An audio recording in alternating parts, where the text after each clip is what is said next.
Hello, everybody, and welcome to another edition of the train station. I promised you guys a big week of content, and I'm back with some more. I'm going to be talking about the crazy and wild ride of the coaching carousel in the college football world that's been happening so far. Big names going elsewhere, some other teams getting guys that maybe they probably shouldn't have hired and all of that, and we'll get right into that. But as always, make sure you like this video, make sure you subscribe to the channel, make sure you hit that bell for all the great content on this channel, and to help me grow this thing, little by little. Before I get into the video also, season 1 of this podcast is coming to an end. Many of you already have seen that I have a new logo and we have a now brand for the show, but even more things I have coming are planned. But like I said, those things take time. So I'm finishing up season 1 just a little bit. And then as I go into a season 2, which will probably begin around the new year, go into the new year with a fresh new start and a fresh new season. I think that's probably what we're going to do. And yeah, so let's get into it. So the coaching carousel in college football is always an interesting thing. You never know whose job's on the line, whose job is not on the line. You never know who's going to get fired. You never know if one good season could save your job, one bad season can get you fired. And that's been the case in some of these instances. So let's talk about let's talk about the big ones. Probably the most shocking one in all of college football, Lincoln Riley leaving Oklahoma to go coach at USC. Clay Helton finally out at USC. I think he needed to be out years ago. That man just isn't good. And for USC to be considered the powerhouse, blue blood conference Power 5 college football team that they are, they need a guy who's going to be able to get them back to that. And they just never had that with Clay Helton. I mean, he couldn't out-recruit Oregon State in the Pac-12. You're doing something wrong if you're USC and you're getting out-recruited by Oregon State, by UCLA. Big problem there. So they get a great young offensive-minded guy in Lincoln Riley, who leaves Oklahoma, has 2, college football playoff appearances, but he could never build, a defense with Oklahoma. And he was vying for Oklahoma to not join the Big 12 to not join the SEC from the Big 12, and Oklahoma just joined the SEC anyway. So I believe a lot of that led to Lincoln Riley's departure from Oklahoma, which is a big loss for Oklahoma and a huge game for USC, because the moment he left Oklahoma, 4 guys automatically decommitted, probably headed to USC. Lincoln Riley will be able to recruit well at USC. Lincoln Riley will be able to turn USC around, in my opinion. And so I think for USC to get back on the right track, this is an absolutely fantastic hire. Notre Dame, Brian Kelly has left Notre Dame for LSU, and many people are not happy with the way that he left. And so, I'll just give my thoughts on that. First of all, I don't think the LSU job is better than the Notre Dame job currently, especially because they agreed to part ways with Ed Orgeron, who just is 2 years removed from a national championship. So you mutually agree to part ways with a guy who just won a national championship 2 years ago. They have had some off-field issues, which I think kind of led to his firing. And they hire a guy in Brian Kelly, who pretty much put Notre Dame back on the map when he left Cincinnati to go to Notre Dame, and now he's at LSU. But I don't understand why you would really obviously LSU is a big time job in the SEC, in the SEC West, probably one of the best jobs out there. But at the same time, I don't know why you would want it. The expectations are, Alabama high. It's either we beat Alabama or you don't. You either are on Alabama's level or you're not. It's like if you're not competing with Alabama year in and year out, you're fired. And that expectation is ridiculous, especially for, teams like LSU. If you're winning 10 games at LSU, maybe your only loss is to Alabama and then an SEC championship loss. That should be, a successful season to many, but apparently at LSU, that's not good enough. the standard at LSU is way too high. But as far as a coaching standpoint, I don't know if Brian Kelly is the right move. I thought Notre Dame was great for Brian Kelly because, he could recruit. How is he going to recruit out? How's he going to recruit down south? And maybe it's a good thing for Brian Kelly. Brian Kelly had a great team built at Notre Dame with all their recruiting restrictions. Now he goes to LSU with no recruiting restrictions. Notre Dame had, academic restrictions, all of that. So Brian Kelly gets to go to LSU with none of that. So it might be a good move for him. Ultimately, he felt it was a better job than Notre Dame. He pretty much accomplished all he could at Notre Dame. But the contract that he got, 10 years, about 95 million plus incentives, to give a guy 10 years at 60 years old like that, I don't know if that was the smartest move from LSU, but they're desperate. They just came, like I said, they're 2 years removed from a national championship, so they're very, very desperate. It's going to be very interesting to see how the move works out, but I think from a recruiting standpoint, it's going to be, is Kelly going to be able to do it? He's still competing with Alabama instead of competing, with guys from the Midwest.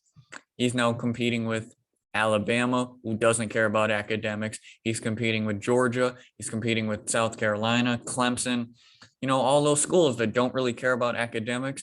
And, they only care about football, which is great because, you're there to coach football. But how is that going to work? How is he going to be able to recruit against those guys? And then, Florida, who just now has a new coach who we'll talk about next. But it's going to be very interesting to see how he competes recruiting-wise with the rest of the SEC. The way he left Notre Dame, though, he accepted the job. He didn't tell his team. The news broke on social media.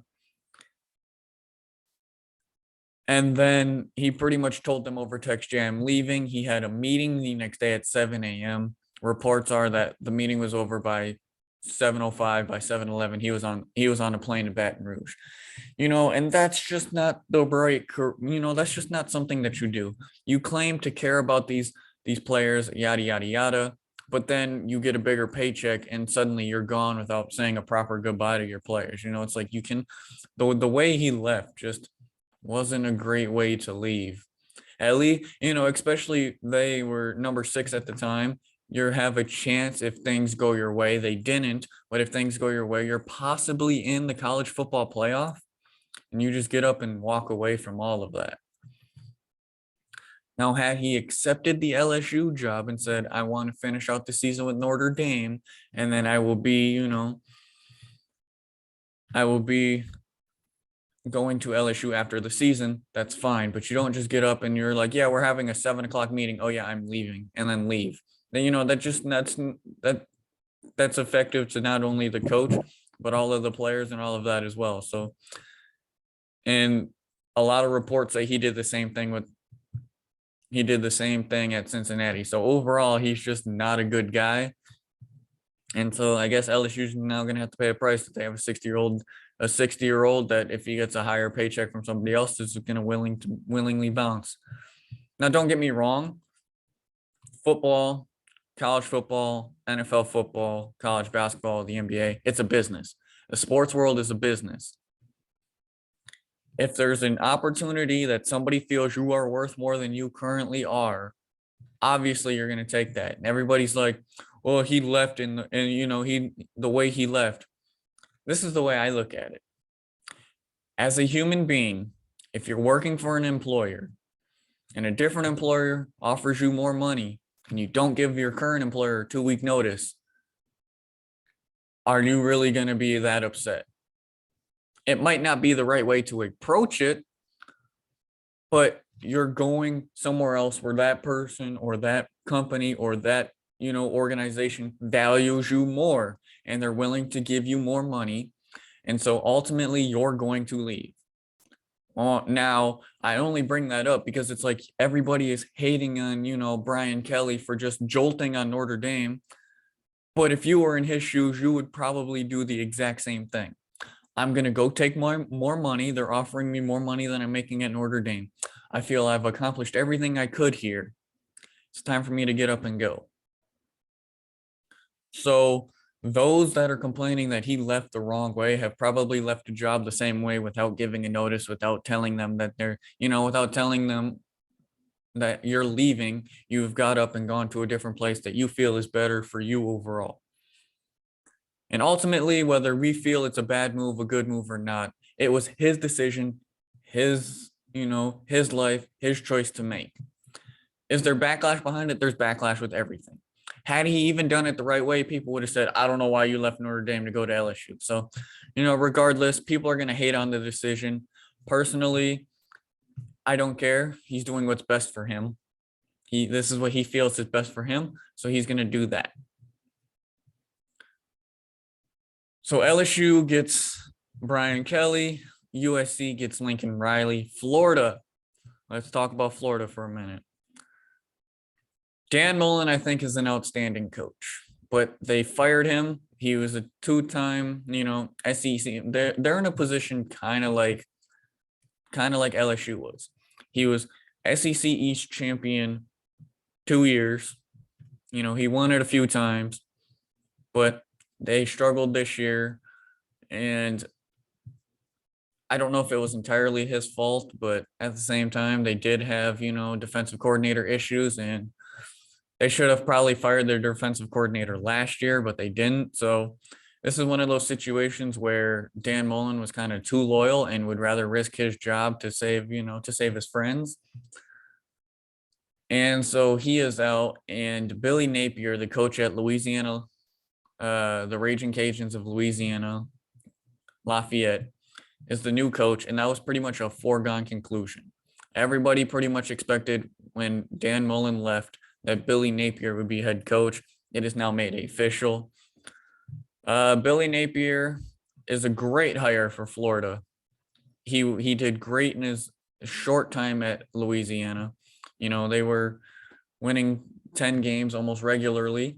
And so now he goes into Florida, but can he handle the pressure of the SEC? That's going to be the big thing with Billy Napier, is going from a small conference to a big conference is what you always expect. But when you start off as a coach, you always start off with the small schools and you go to the bigger schools. Even, even in NCAA, I know it's not great, but that's not a great thing to say, but even in NCAA football 14, you always like to start at the small schools. You start at like Akron or Minnesota, at like Akron or Central Michigan, or, you start at the group of 5 schools and you work your way up.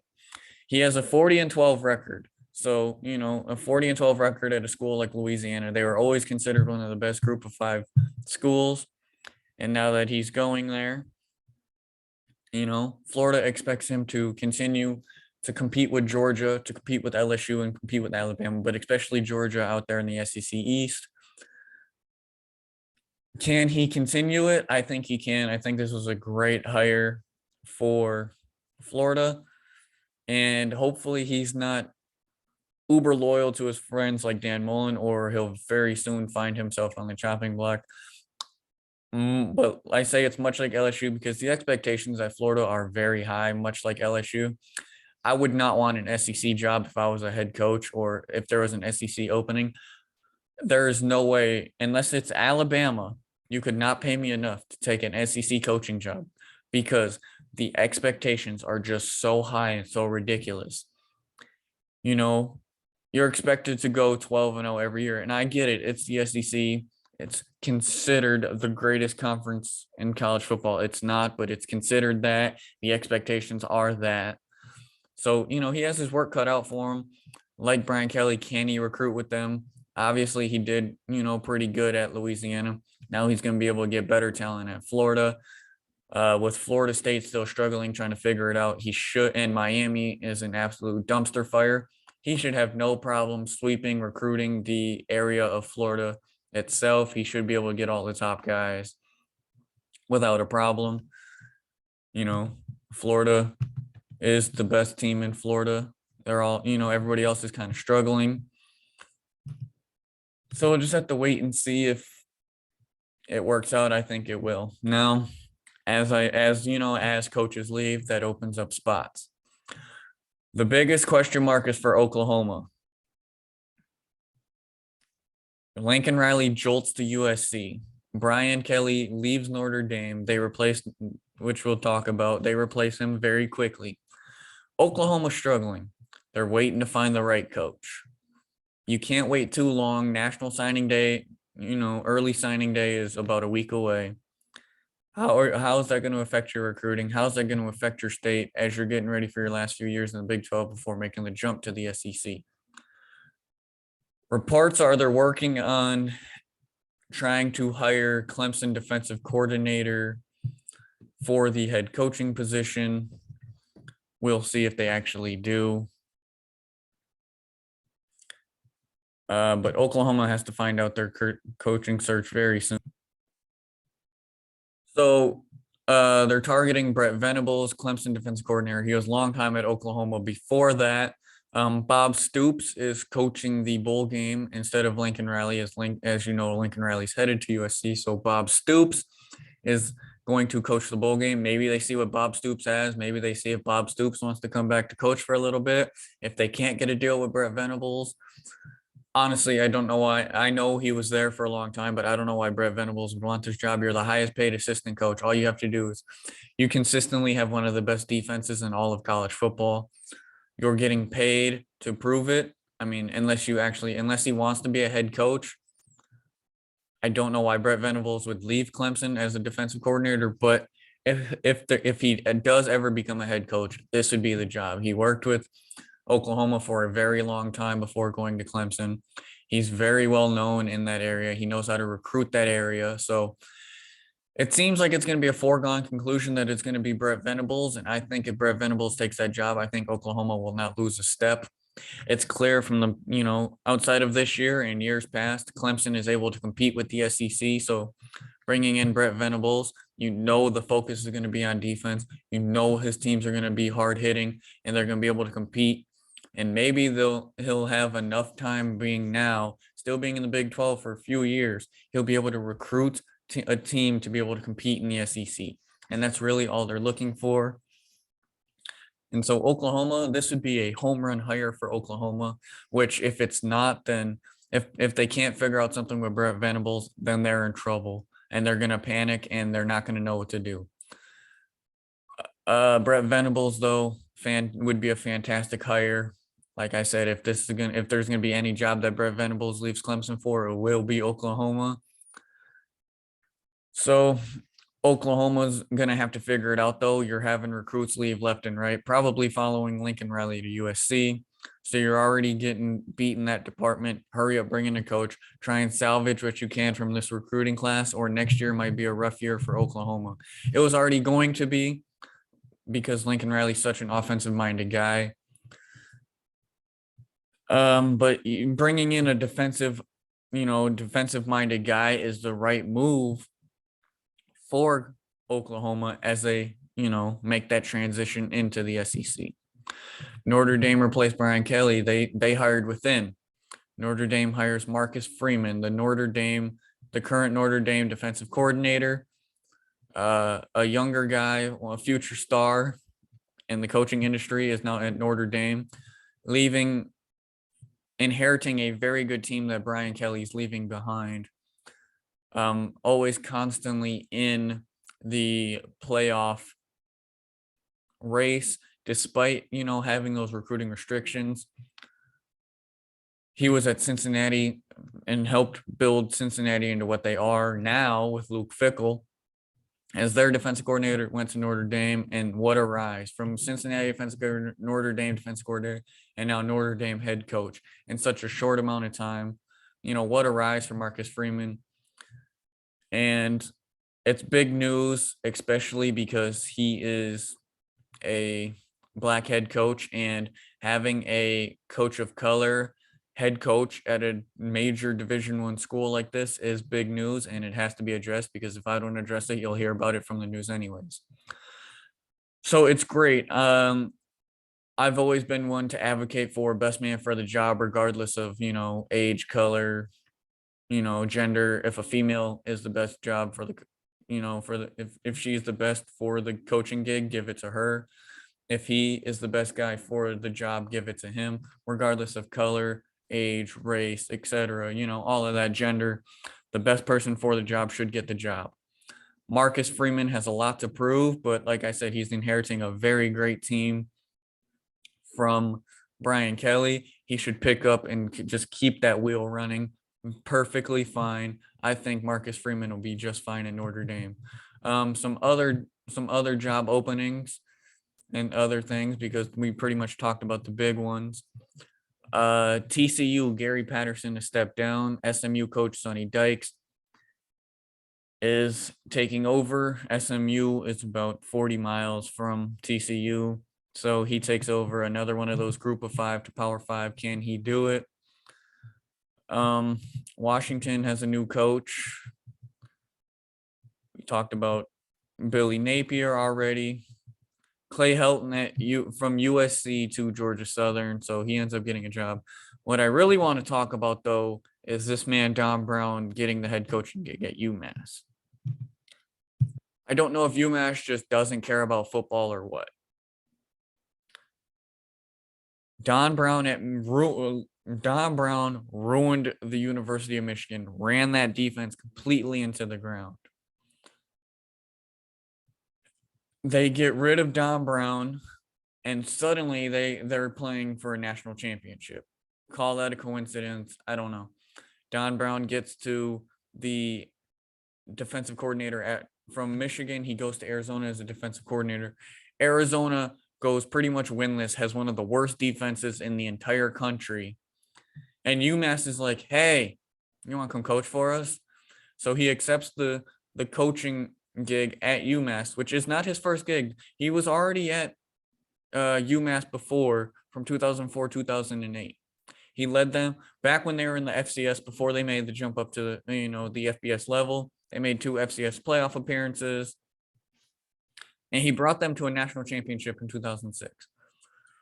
So while they had success at the FCS level, this is not the FCS. You are an independent. You are a low-level FBS team in the independent, competing with UConn every year for one of the worst teams in all of college football.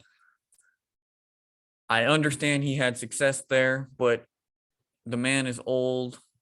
The man has not had a great track record recently. I'm sure just me talking about Don Brown gives Michigan fans nightmares. So while he did great the first time around, this isn't the first time around. He's older now. I think he's out of touch.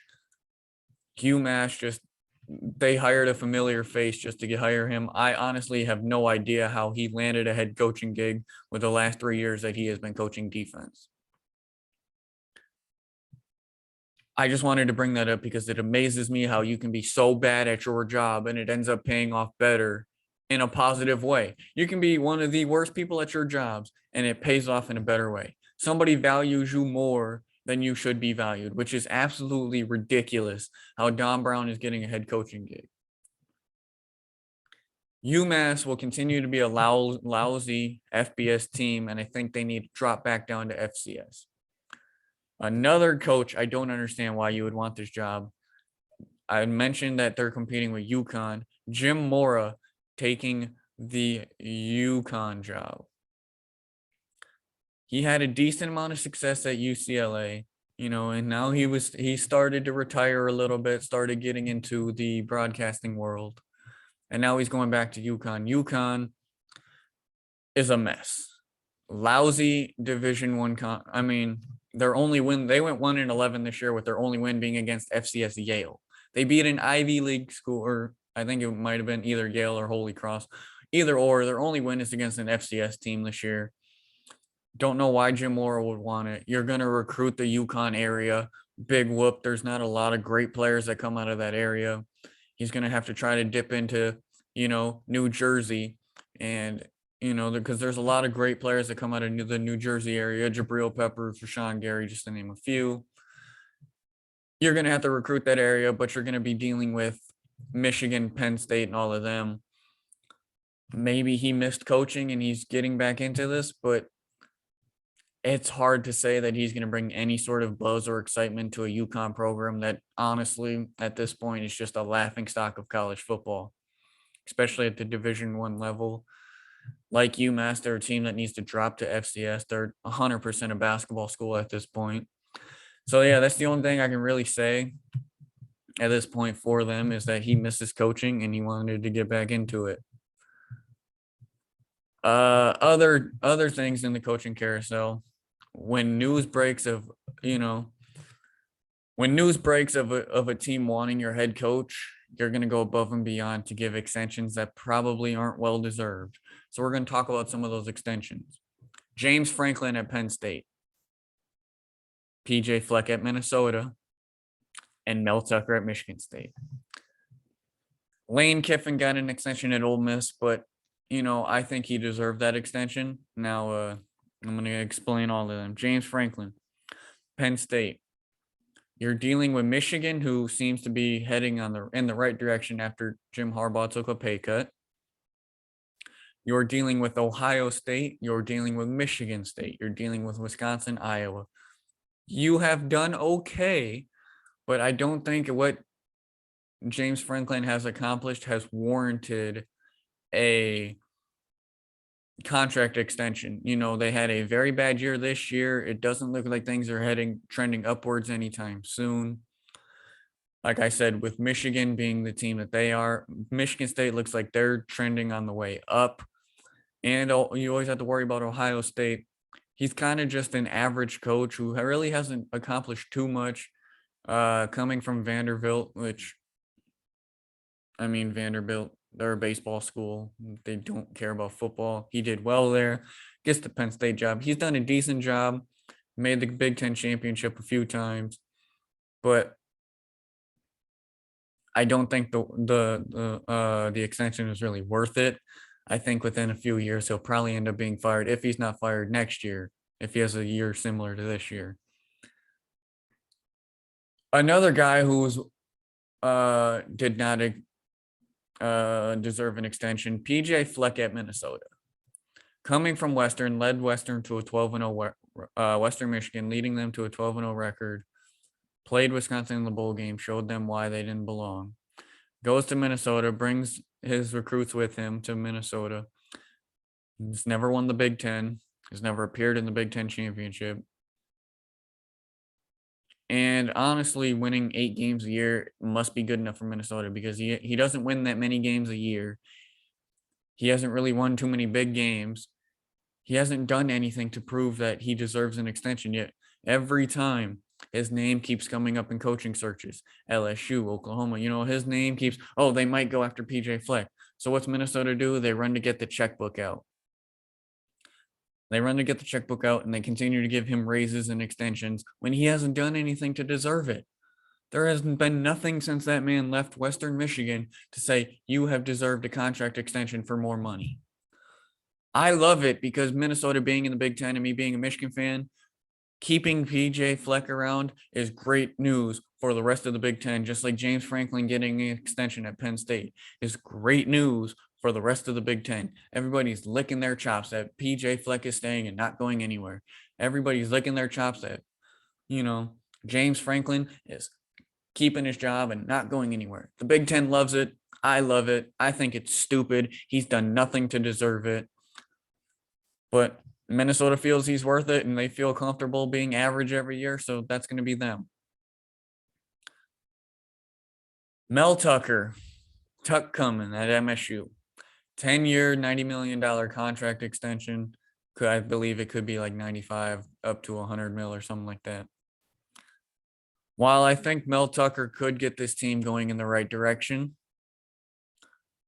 I think it's too soon. Way, way too soon to give him a contract extension. Much like PJ Fleck. Now, this is only his second year. Next year, he'll be going into year 3. He had to deal with a pandemic and all of that. Kenneth Walker is a fantastic running back. I think quarterback continues to be a glaring issue for them. But I say it's too early because, like PJ Fleck, he's accomplished nothing. You beat Michigan twice. You're 2-0 against Michigan.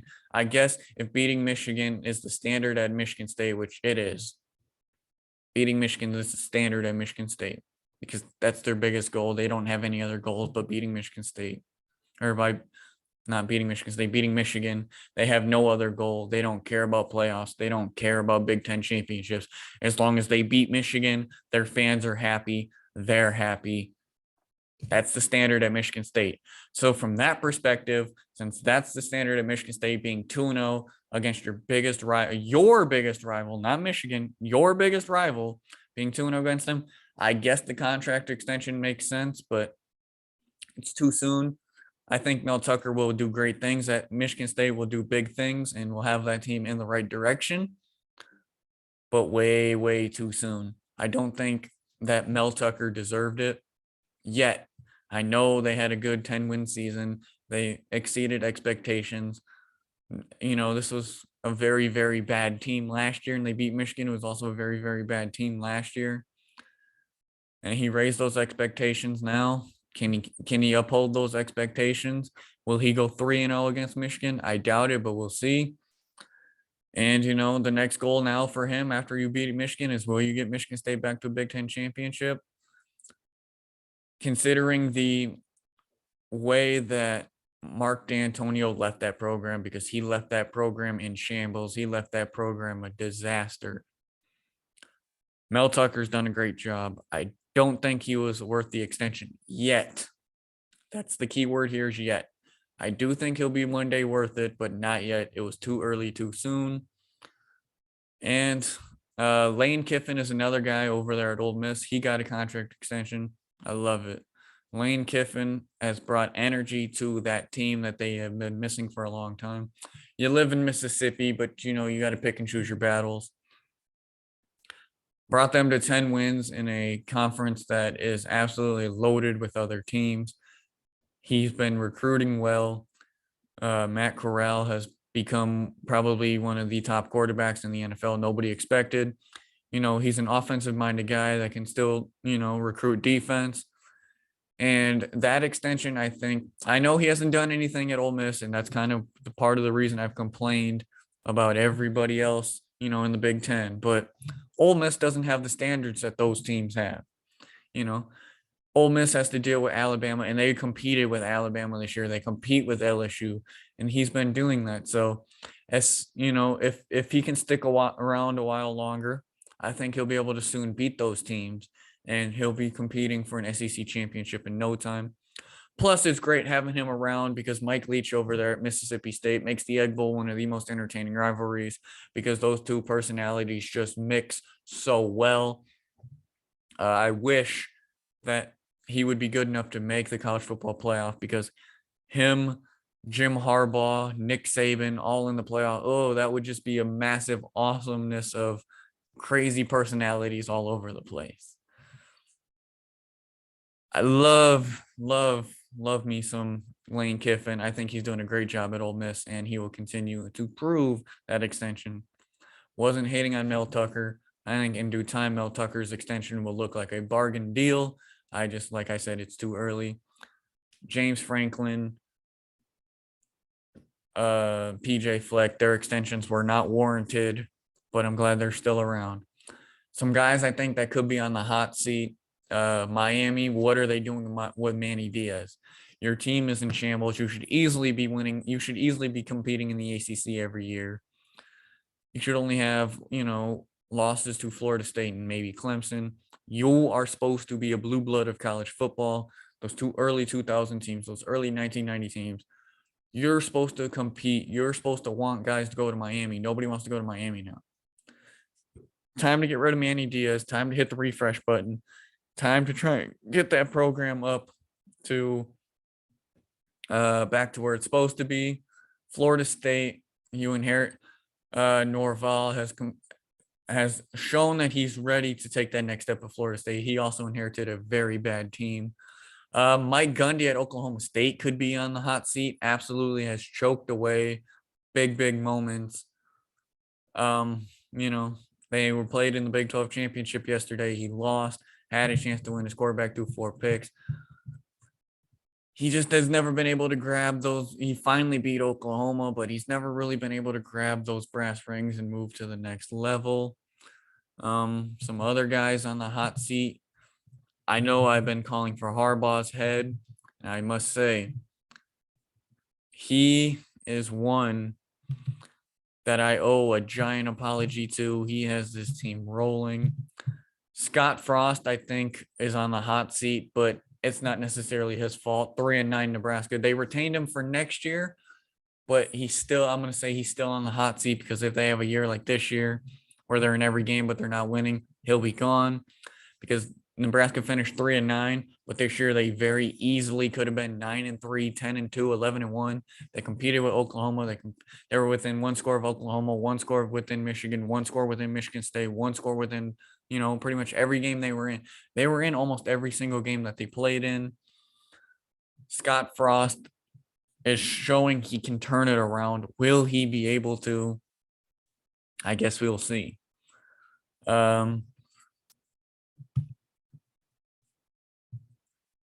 Yeah, I think those are really the only couple guys on the hot seat for now. Some guys that could be, or some guys that got extended that, deserve the extension. And, more guys that deserved extensions. Mark Stoops at Kentucky. They're a constant threat in the SEC East. Jeff Traylor at UTSA, the Meep Meeps. His contract extension is very long. That goes through 2031. He's going to be a guy to look out for in the next few years, especially since they just finished 11-1. Jeff Traylor, remember that name, because he's going to be in some top coaching hiring conversations for some big names. Maybe Texas will get rid of Steve Sarkisian next year and he goes there, but watch out for the meep scopes of Jeff Traylor. And yeah, this coaching carousel has been crazy, and we're only just starting. As teams finish up their bowl games, things are going to get crazy, wild, and weird. And it's only going to get worse and crazier. And I'm here for all the chaos. But that's all I have for you guys today. Like I said at the beginning, I'll say it again here. Make sure to like this video, hit that subscribe button, hit that bell. Help me grow this channel. Season 1 is coming to an end. The current year's coming to an end. 2022 is right around the corner. And this has been a long weekend of great content. I hope you guys stick around. I have more videos coming. I promised you guys I would take a look at it. So the next video, I'm going to be looking at my Spotify my Spotify Wrapped, I believe is what they would call it. And we'll figure out where else to go from here. But season 2 will bring some big changes. So stick around, stay tuned. And I'm excited to see where this goes. It's been another episode. Love you guys. Peace.